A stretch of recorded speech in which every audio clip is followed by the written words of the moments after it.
Hello everyone, कैसे हैं आप सभी। आई होप कि अच्छे होंगे, स्वस्थ होंगे, मस्त होंगे और आपका एग्जाम भी बहुत ही बेहतरीन ढंग से जा रहा होगा। ठीक है, तो हम लेकर आए हैं सोशल साइंस का राजनीतिक विज्ञान। इसके पहले मैंने भूगोल, अर्थशास्त्र और इतिहास जो है कि और उसका एमसीक्यू करवा दिया है। ठीक है, उसको आप लोग देख लीजिएगा। और भाग चौथा हम करवा रहे हैं, उसका क्या है, राजनीतिक विज्ञान। इसमें टोटल मैंने 70 क्वेश्चन रखे हैं। ठीक है, तो हम लोग चलते हैं अपने पहले क्वेश्चन की तरफ। तो पहला क्वेश्चन क्या कर रहा है मेरे भाई, तो उससे पहले हम आपको बता दें कि सत्ता की साझेदारी चैप्टर जो पहला चैप्टर है राजनीतिक विज्ञान का, सत्ता की साझेदारी। ठीक है, टोटल 8 चैप्टर है, 8 चैप्टर से मैंने 10 क्वेश्चंस निकाले हैं। ठीक है, बाकी बहुत ही कम होंगे, इसलिए 70 ही क्वेश्चन बने हैं। तो पहला क्वेश्चन क्या कर रहा है कि बहुसंख्यवाद सिद्धांत के कारण किस देश में गृह युद्ध हुआ। गृह युद्ध किस देश में हुआ, बहुसंख्यकवाद के कारण। ठीक है, तो आपका क्या है, पहला फ्रांस है, श्रीलंका, जर्मनी, फ्लेमिश। इस देश में से किस देश में बहुसंख्यकवाद सिद्धांत के कारण गृह युद्ध हुआ। तो आपका आंसर होने वाला है श्रीलंका देश में जो है कि बहुसंख्यकवाद सिद्धांत के कारण गृह युद्ध हुआ था। ठीक है, किस देश में हुआ था, श्रीलंका देश में हुआ था। ठीक है, चलिए अपना नेक्स्ट क्वेश्चन देखते हैं हम लोग। यूरोपीय संघ कहाँ, यूरोपीय संघ का मुख्यालय कहाँ स्थित है। ठीक है, यूरोपीय संघ का मुख्यालय जो है आपका आस्लो, ब्रुसेल्स, टोक्यो, जिनेवा, किस देश में यूरोपीय संघ का मुख्यालय स्थित है। तो आपका आंसर होने वाला है मेरे भाई ब्रुसेल्स में। ठीक है, ब्रुसेल्स में जो है आपका यूरोपीय संघ का मुख्यालय स्थित है। ठीक है, चलिए नेक्स्ट क्वेश्चन देखते हैं हम लोग। श्रीलंका में आबादी का सबसे बड़ा हिस्सा किस प्रमुख सामाजिक समूह का है। ठीक है, श्रीलंका में आबादी का सबसे बड़ा हिस्सा किस प्रमुख सामाजिक समूह में है, सिंहली, तमिल, ईसाई, मुस्लिम। ठीक है, तो इसका आंसर मेरे भाई सिंहली में होगा। ठीक है, श्रीलंका में आबादी का सबसे बड़ा हिस्सा सिंहली सामाजिक समूह का है। ठीक है, सिंहली सामाजिक समूह का सबसे बड़ा आबादी क्षेत्र है। चलिए, बेल्जियम की सीमाएं किन देशों से लगती है। बेल्जियम की सीमा जो है, बेल्जियम देश की सीमा किस देश से लगती है। तो आपका होने वाला है फ्रांस से, नीदरलैंड से, जर्मनी से, लग्जमबर्ग से। ठीक है, 4 देश से बेल्जियम की सीमाएं, बेल्जियम की देश की सीमाएं लगती है। ठीक है, फ्रांस, नीदरलैंड, जर्मनी और लग्जमबर्ग। चलिए नेक्स्ट क्वेश्चन देखते हैं हम लोग। 1970 से 1993 के बीच बेल्जियम के संविधान में कितनी बार संशोधन किए गए। ठीक है, बेल्जियम के संविधान में 1970 से 1993 के बीच क्या 7 बार संशोधन हुए, 3 बार, 5 बार, 4 बार। ठीक है, इसमें से कितनी बार संशोधन हुए संविधान में। तो बेल्जियम के संविधान में मेरे भाई 4 बार संशोधन किए गए हैं। ठीक है, कितनी बार किए गए हैं, 4 बार संशोधन किए गए हैं। चलिए नेक्स्ट क्वेश्चन देखते हैं। कौन सा जातीय समूह ब्रुसेल्स में बहुसंख्यक है। ब्रुसेल्स में बहुसंख्यक है कौन सा जातीय समूह। ठीक है, तो इसका आंसर मेरे भाई फ्रांसीसी भाषी होगा। ठीक है, फ्रांसीसी भाषी समूह ब्रुसेल्स में बहुसंख्यक है। चलिए नेक्स्ट क्वेश्चन क्या कर रहा है, बेल्जियम की जनसंख्या कितनी है। बेल्जियम की जनसंख्या कितनी है आपको बताना है। 2 करोड़, 1 करोड़, 4 करोड़, 3 करोड़। तो इसका आंसर मेरे भाई लगभग 1 करोड़ है। ठीक है, बेल्जियम की जनसंख्या कितनी है, लगभग 1 करोड़ है। ठीक है, चलिए नेक्स्ट क्वेश्चन देखते हैं हम लोग। बेल्जियम में जर्मन, ठीक है, बेल्जियम में जर्मन भाषी कितने प्रतिशत लोग बोलते हैं। बेल्जियम में जर्मन भाषी लोग कितने प्रतिशत है, 5%, 7%, 10 और 1%। कितने प्रतिशत लोग जर्मन भाषी बोलते हैं बेल्जियम में। तो इसका आंसर होने वाला है मेरे भाई केवल और केवल 1% लोग। ठीक है, कितने परसेंट, 1% लोग जर्मन भाषी बोलते हैं बेल्जियम देश में। चलिए नेक्स्ट क्वेश्चन देखते हैं हम लोग। बेल्जियम में किस जातीय समूह की सबसे अधिक आबादी है। ठीक है, बेल्जियम देश में किस जातीय समूह की सबसे अधिक जो है कि अधिक आबादी है। ठीक है, तो इसका आंसर मेरे भाई होगा फ्लेमिश। ठीक है, इसका फ्लेमिश का जो है कि सबसे अधिक आबादी है बेल्जियम देश में। चलिए अगला क्वेश्चन देखते हैं हम लोग। बेल्जियम में फ्रांसीसी भाषा बोलने वाले लोगों का प्रतिशत क्या है। ठीक है, फ्रांसीसी भाषा बोलने का प्रतिशत कितना है बेल्जियम देश में। तो इसका आंसर मेरे भाई 40% है। कितना प्रतिशत, 40% लोग फ्रांसीसी भाषा बोलते हैं बेल्जियम देश में। चलिए नेक्स्ट क्वेश्चन हम लोग देखते हैं। अब उसके बाद अगला चैप्टर क्या है, संघवाद। ठीक है, अब हम लोग संघवाद से टॉप 10 क्वेश्चंस देखने वाले हैं। पहला क्वेश्चन क्या है, निम्न में से कौन सा विषय केंद्र सूची में शामिल नहीं है। ठीक है, कौन सा विषय केंद्र सूची में शामिल नहीं है। तो इसका आंसर मेरे भाई कानून व सुरक्षा होगा। ठीक है, कानून व सुरक्षा जो है विषय केंद्र सूची में शामिल नहीं है। चलिए नेक्स्ट क्वेश्चन देखते हैं हम लोग। भारत में कितने प्रतिशत लोगों की मातृभाषा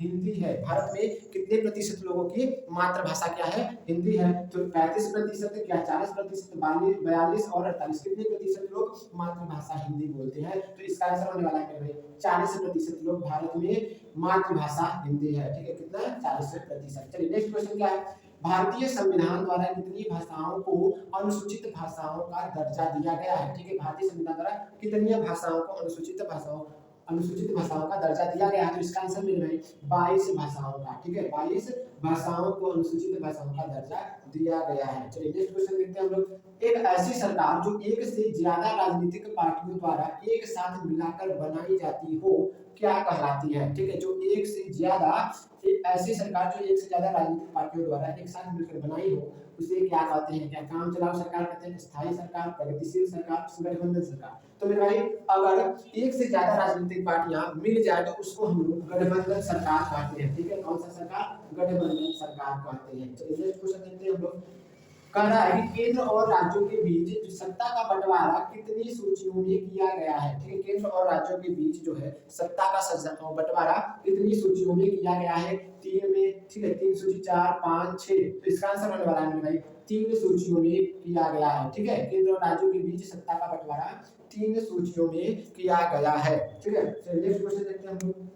अगला क्वेश्चन कर रहा है कि नगर निगम के प्रमुख को, ठीक है, नगर निगम के प्रमुख को क्या कहते हैं? मेयर कहते हैं, चेयरमैन, सचिव, प्रधान। ठीक है, तो नगर निगम के प्रमुख को हम लोग मेयर कहते हैं। ठीक है, क्या कहते हैं मेरे भाई? मेयर कहते हैं नगर निगम के, ठीक है, प्रमुख को। चलिए नेक्स्ट क्वेश्चन देखते हैं हम लोग। राज्य पुनर्गठन आयोग की रिपोर्ट को कब लागू किया गया था? राज्य पुनर्गठन आयोग की रिपोर्ट को मेरे भाई 12 मई 1950, 1 नवंबर 1956, 26 जनवरी 1950 और 15 अगस्त 1947। ठीक है, किस दिन राज्य पुनर्गठन आयोग की रिपोर्ट को लागू किया गया था? तो इसका आंसर मेरे भाई 1 नवंबर 1956 को लागू किया गया था राज्य पुनर्गठन आयोग की रिपोर्ट को। ठीक है, नेक्स्ट क्वेश्चन क्या कर रहा है? भारत के किस राज्य को विशेष दर्जा प्राप्त है? भारत के किस राज्य को विशेष दर्जा प्राप्त है? उत्तर प्रदेश, जम्मू कश्मीर, कर्नाटक, आंध्र प्रदेश। ठीक है, आपको बताना है कि किस राज्य को विशेष दर्जा प्राप्त है। तो मेरे भाई जम्मू कश्मीर को। ठीक है, भारत के जम्मू कश्मीर को विशेष दर्जा प्राप्त है, जम्मू कश्मीर वाले राज्य को। चलिए, केंद्र और राज्य सरकारों के बीच में होने वाले विवादों का निपटारा कौन करता है? केंद्र और राज्यों के बीच मेरे भाई अगर कोई जो है कि हो गया विवाद तो उसको निपटारा कौन करता है? प्रधानमंत्री, राष्ट्रपति, न्यायपालिका, राज्यपाल। ठीक है, इसका आंसर मेरे भाई न्यायपालिका करते हैं। अगर केंद्र और सरकार के बीच क्या हो गया है? विवाद हो गया है तो उसको कौन सुलझाएगा? उसको न्यायपालिका जो है निपटाता है। ठीक है, न्यायपालिका निपटाता है। चलिए, ये तो था मेरे भाई संघवाद चैप्टर से। अब हम लोग चलते हैं लोकतंत्र और विविधता से। चैप्टर नंबर 3 है, क्या नाम है? लोकतंत्र और विविधता का पहला क्वेश्चन हम लोग देखते हैं। सामाजिक विभाजनों का मुख्य आधार क्या है? सामाजिक विभाजनों का मुख्य आधार क्या है? क्या जन्म है, जन्मभूमि प्रस्थान है, नए व्यवसाय अपनाना, धर्म परिवर्तन? क्या है सामाजिक विभाजनों का मुख्य आधार? तो इसका आंसर मेरे भाई जन्म होगा। ठीक है, सामाजिक विभाजनों का मुख्य आधार जन्म है। नेक्स्ट क्वेश्चन देखते हैं हम लोग। श्रीलंका में किस तरह के सामाजिक विभेद हैं? श्रीलंका में किस तरह के सामाजिक विभेद हैं? तो इसका आंसर होने वाला है मेरे भाई भाषाई एवं धार्मिक। ठीक है, श्रीलंका में भाषाई एवं धार्मिक तरह के सामाजिक विभेद होते हैं। चलिए नेक्स्ट क्वेश्चन देखते हैं हम लोग। 17वीं एवं 19वीं शताब्दी के मध्य अमेरिकी दास किस नाम से जाने जाते थे? चलिए भाई, वो 17वीं एवं 19वीं शताब्दी के दौरान अमेरिकी दास किस नाम से जाने जाते थे? एंग्लो अमेरिकन, इंडियन अमेरिकन, अफ्रीकी, एफ्रो अमेरिकन। तो इसका आंसर होने वाला है मेरे भाई एफ्रो अमेरिकन। ठीक है, 17वीं एवं 19वीं शताब्दी के मध्य अमेरिकी दास एफ्रो अमेरिकन के नाम से जाने जाते थे। ठीक है, एफ्रो अमेरिकन के नाम से जाने जाते थे। चलिए नेक्स्ट क्वेश्चन देखते हैं हम लोग। यूगोस्लाविया की विघटन का इनमें से कौन सा उत्तरदायी था? यूगोस्लाविया के विघटन का इनमें से कौन सा उत्तरदायी था? विदेशी आक्रमण, धर्म के आधार पर राजनीतिक बंटवारा, आर्थिक संकट और महामारी। ठीक है, इसका आंसर होने वाला है मेरे भाई धर्म के आधार पर राजनीतिक बंटवारा। ठीक है, धर्म के आधार पर राजनीतिक बंटवारा जो होगा इसका राइट आंसर होने वाला है। चलिए नेक्स्ट क्वेश्चन देखते हैं हम लोग। अमेरिका में नागरिक आधारित आंदोलन किस अश्वेत नेता की अगुवाई में चलाया गया? अमेरिका में नागरिक अधिकार आंदोलन किस अश्वेत नेता की अगुवाई में चलाया गया है? तो इसका आंसर होने वाला है मार्टिन लूथर किंग जूनियर की अगुवाई में कराया गया था। ठीक है, अमेरिका में नागरिक अधिकार आंदोलन मार्टिन लूथर किंग जूनियर की अगुवाई में कराया गया था। चलिए नेक्स्ट क्वेश्चन क्या कर रहा है? 1968, ठीक है, 1968 ईस्वी के ओलंपिक खेलों का आयोजन कहाँ हुआ?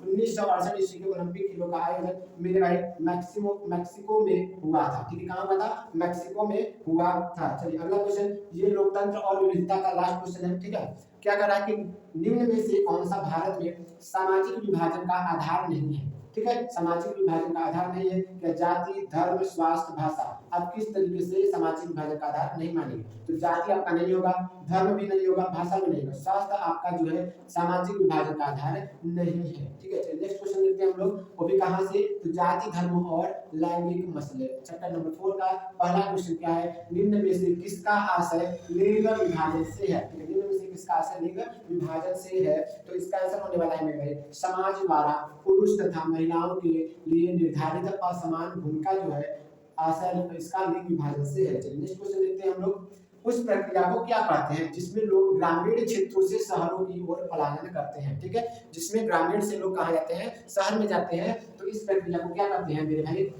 ग्रामीणीकरण, नगरीकरण, आधुनिकीकरण, पश्चिमीकरण। तो इसका आंसर होने वाला है मेरे भाई नगरीकरण, ठीक है। नगर में जा रहे हैं तो नगरीकरण होता है, ठीक है। ग्रामीण क्षेत्रों से कहाँ जा रहे हैं, शहर की ओर जाएंगे तो क्या कहलाएगा, नगरीकरण कहलाएगा। चलिए नेक्स्ट क्वेश्चन क्या कर रहा है, निम्न में से किस देश में महिलाओं की सार्वजनिक जीवन में सहभागिता सर्वाधिक है, ठीक है। किस देश में महिलाओं की सार्वजनिक जीवन में सहभागिता सर्वाधिक है, तो इसका आंसर होने वाला है मेरे भाई स्कैंडिनेवियम में, ठीक है। स्कैंडिनेवियम में महिलाओं की सार्वजनिक जीवन में सहभागिता सर्वाधिक है। चलिए नेक्स्ट क्वेश्चन देखते हैं हम लोग, अगला क्या करा थी, औरत और मर्द के समान अधिकारों और अवसरों में विश्वास करने वाली महिला या पुरुष को क्या कहा जाता है, ठीक है। साम्यवादी, समाजवादी, नारीवादी, संप्रदायवादी, क्या कहा जाता है आपको फटाफट बताना है। औरत और मर्द के समान अधिकारों और अवसरों में विश्वास करने वाली महिला या पुरुषों को मेरे भाई नारीवादी कहा जाता है। क्या कहा जाता है मेरे भाई, नारीवादी कहा जाता है, ठीक है।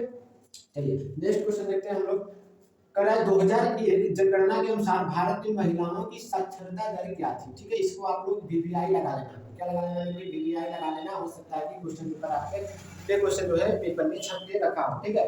2001 जनगणना के अनुसार भारत में महिलाओं की साक्षरता दर 54% थी। कितना प्रतिशत थी मेरे भाई, 54% थी। चलिए नेक्स्ट क्वेश्चन देखते हैं हम लोग, कह रहा है कि इनमें से कौन सा एक तथ्य पारिवारिक कानूनों के अंतर्गत नहीं आता है, विवाह से संबंधित मसले, तलाक से संबंधित मसले, बच्चा बोल देने से संबंधित मसले, ठीक है। चोरी डाक संबंधित मसले जो है मेरे भाई पारिवारिक कानूनों के अंतर्गत नहीं आता है, ठीक है। चोरी डाक के संबंधित मसले पारिवारिक के कानून में नहीं आता। चलिए धर्म के आधार पर भेदभाव न करने वाले व्यक्ति को क्या कहा जाता है, जो धर्म के आधार पर भेदभाव न करे उस ऐसे व्यक्ति को क्या कहा जाता है, क्या सांप्रदायिक कहा जाता है, धर्मनिरपेक्ष, जातिवादी, नारीवादी, ठीक है। क्या कहा जाता है, तो मेरे भाई इसका आंसर होने वाला है सांप्रदायिक, ठीक है। धर्म निरपेक्ष होगा, इसका आंसर क्या होगा, धर्म निरपेक्ष कहा जाता है, जो धर्म के आधार पर भेदभाव न करे ऐसे व्यक्ति को धर्म निरपेक्ष कहा जाता है। चलिए नेक्स्ट क्वेश्चन देखते हैं हम लोग, निम्न में से भारत के लिए किस प्रकार का विभाजन अप्रत्याशित है, ठीक है। किस प्रकार का विभाजन अप्रत्याशित है, तो इसका आंसर होने वाला है मेरे भाई जातिगत विभाजन, ठीक है। क्या चीज, जातिगत विभाजन जो है अप्रत्याशित है भारत में, ठीक है। चलिए नेक्स्ट क्वेश्चन देखते हैं हम लोग, निम्नलिखित में किन आदर्शों पर सांप्रदायिक राजनीति आधारित है, ठीक है। निम्नलिखित में किन देशों पर सांप्रदायिक राजनीति आधारित है, तो इसका आंसर होने वाला है मेरे भाई उपयुक्त सभी, एक धर्म को अन्य धर्मों से बेहतर मानना, धर्म के आधार पर वोट बैंक का निर्माण करना, राजनीतिक दलों द्वारा जातिगत रूढ़िवादियों को बढ़ावा देना, ये तीनों मेरे भाई आदर्शों पर सांप्रदायिक राजनीतियां आधारित है। तो इसका आंसर क्या होगा, उपयुक्त सभी जो होगा इसका राइट आंसर होने वाला है। चलिए अगला क्या है, प्राचीन काल में स्त्रियां, इसमें आपको खाली स्थान भरना है, स्त्रियां दफ्तर तक स्कूल तक ही सीमित थी, नहीं भाई, खेत था खलियान तक नहीं भाई, घर की चार दीवारों तक ही सीमित थी, ठीक है। घर की चार दीवारों तक ही सीमित हुआ करती थी प्राचीन काल की स्त्रियां, ठीक है। प्राचीन काल की स्त्रियां घर की चार दीवारों तक ही सीमित रहती थी। चलिए नेक्स्ट क्वेश्चन देखते हैं हम लोग, सन 2006 के अप्रैल महीने में नेपाल में एक विलक्षण जन आंदोलन हुआ, इस आंदोलन का उद्देश्य क्या था, ठीक है। इस आंदोलन का उद्देश्य क्या था, तो हम लोग पहुंच चुके हैं अगले चैप्टर की तरफ, उसका नाम क्या है, जन संघर्ष और आंदोलन, ठीक है। जन संघर्ष और आंदोलन के चैप्टर से पहला क्वेश्चन है कि जो नेपाल में विलक्षण जन आंदोलन हुआ, इस आंदोलन का उद्देश्य क्या था, तो उसका उद्देश्य था लोकतंत्र कायम करना, ठीक है। क्या उद्देश्य था, लोकतंत्र कायम करना। चलिए नेक्स्ट क्वेश्चन देखते हैं हम लोग, नेपाल में कब लोकतंत्र स्थापित हुआ, नेपाल में कब लोकतंत्र स्थापित हुआ, तो इसका आंसर में 1990 ईस्वी में नेपाल जो है लोकतंत्र बना, चलिए 1990 ईस्वी में। अगला क्या है, उन समूहों को क्या कहते हैं जो सरकारी नीतियों को प्रभावित करने का प्रयास करते हैं, चलिए उन समूहों को क्या कहते हैं जो सरकारी नीतियों को प्रभावित करने का प्रयास करते हैं, तो इसका आंसर होने वाला है दबाव समूह। दबाव समूह जो है सरकारी नीतियों को प्रभावित करने का प्रयास करते हैं। ठीक है, कौन सा समूह? दबाव समूह। चलिए नेक्स्ट क्वेश्चन देखते हैं हम लोग। कह रहा है कि उन संगठनों को क्या कहते हैं? ठीक है, जो अपने हितों को बढ़ावा देने के लिए बने हो। उन संगठनों को क्या कहेंगे? जो अपने हितों को बढ़ावा देने के लिए बने हो। तो इसका आंसर मेरे भाई हित समूह होगा। ठीक है, क्या होगा? हित समूह होगा। चलिए भाई, हित समूह, हित समूह जो है कि अपने हितों को बढ़ावा देने के लिए बने होते हैं। ठीक है, नेक्स्ट क्वेश्चन देखते हैं हम लोग।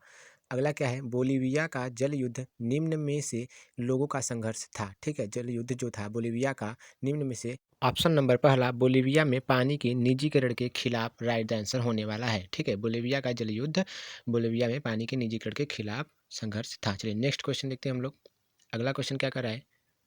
ठीक है, अगला क्वेश्चन कर रहा है मेरे भाई कि निम्नलिखित में से कौन जन आंदोलन की एक विशेषता है? चलिए ठीक है, जन आंदोलन की एक विशेषता है तो इसका आंसर मेरे भाई क्या होगा? इसका एक कमजोर संगठन होता है। ठीक है, जन आंदोलन क्या है?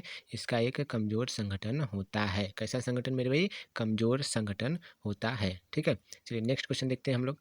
अगला क्वेश्चन कर रहा है फेडिकोर क्या था? फेडिकोर बहुत ही इंपॉर्टेंट क्वेश्चन है। फेडिकोर जो है एक प्रकार का संगठन है। क्या है? संगठन है। कैसा संगठन? तो इस संगठन में इंजीनियर और पर्यावरणवादी समेत स्थानीय कामकाजी लोग शामिल थे। ठीक है, इस संगठन में इंजीनियर और पर्यावरणवादी समेत कामकाजी लोग शामिल थे।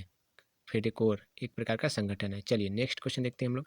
निम्नलिखित में से कौन जनहितकारी समूहों का उदाहरण है? ठीक है, जनहितकारी समूहों का उदाहरण है तो इसका आंसर होगा मेरे भाई पिछड़ा तथा अल्पसंख्यक समुदाय कर्मचारी संगठन जो है जनहितकारी समूहों का उदाहरण है। ठीक है, चलिए नेक्स्ट क्वेश्चन देखते हैं हम लोग। अगला क्वेश्चन कह रहा है कि नेपाल के लोकतांत्रिक आंदोलन एवं बोलीविया जल युद्ध के बीच क्या समानताएं थी? ठीक है, लोकतांत्रिक आंदोलन एवं बोलीविया के जल युद्ध के बीच क्या समानताएं थी? तो इसका आंसर होगा मेरे भाई जनता की। ठीक है, क्या होगा?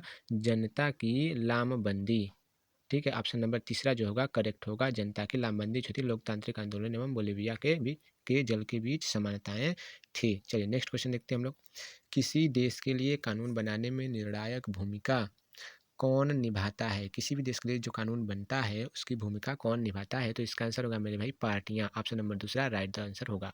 पार्टियां जो है निर्णायक भूमिका निभाती है किसी भी देश के कानून बनाने के लिए। ठीक है, तो ये जो चैप्टर मेरा राजनीतिक दल से है, राजनीतिक दल से मेरा जो है कि क्वेश्चन चल रहा है। चलिए अगला क्वेश्चन देखते हैं हम लोग। निम्न में से कौन राजनीतिक पार्टी नहीं है? ठीक है, राजनीतिक पार्टी नहीं है तो इसका आंसर क्या होगा? बीजेपी एक राजनीतिक पार्टी है, आईएनसी एक राजनीतिक पार्टी है, बीएसपी एक राजनीतिक पार्टी है, वामसेफ जो है एक राजनीतिक पार्टी नहीं है। ठीक है, तो आपका आंसर क्या होगा मेरे भाई? ऑप्शन नंबर चौथा राजनीतिक पार्टी वामसेफ नहीं है। चलिए अगला क्वेश्चन देखते हैं हम लोग। निम्न में से कौन, दो क्वेश्चन चला गया, एक क्वेश्चन पीछे है।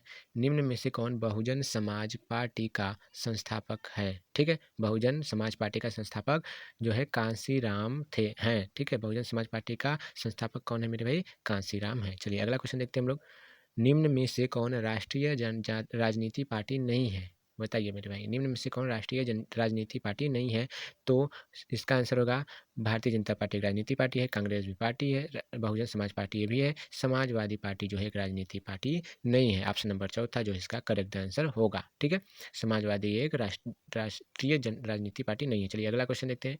निम्न में से कौन भारत में राजनीतिक दल को मान्यता देता है? ठीक है, कौन भारत में राजनीतिक दल को मान्यता देता है? तो इसका आंसर चुनाव आयोग। चुनाव आयोग जो है मेरे भाई भारत में राजनीतिक दल को मान्यता देता है। चलिए अगला क्वेश्चन देखते हैं हम लोग। चलिए निम्न में किस देश में बहुदलीय व्यवस्था है? बहुदलीय व्यवस्था जो है मेरे भाई यह अपने ही भारत में है। ऑप्शन नंबर पहला जो होगा करेक्ट होगा। ठीक है, अपने ही भारत में बहुदलीय व्यवस्था है। चलिए अगला क्वेश्चन देखते हैं।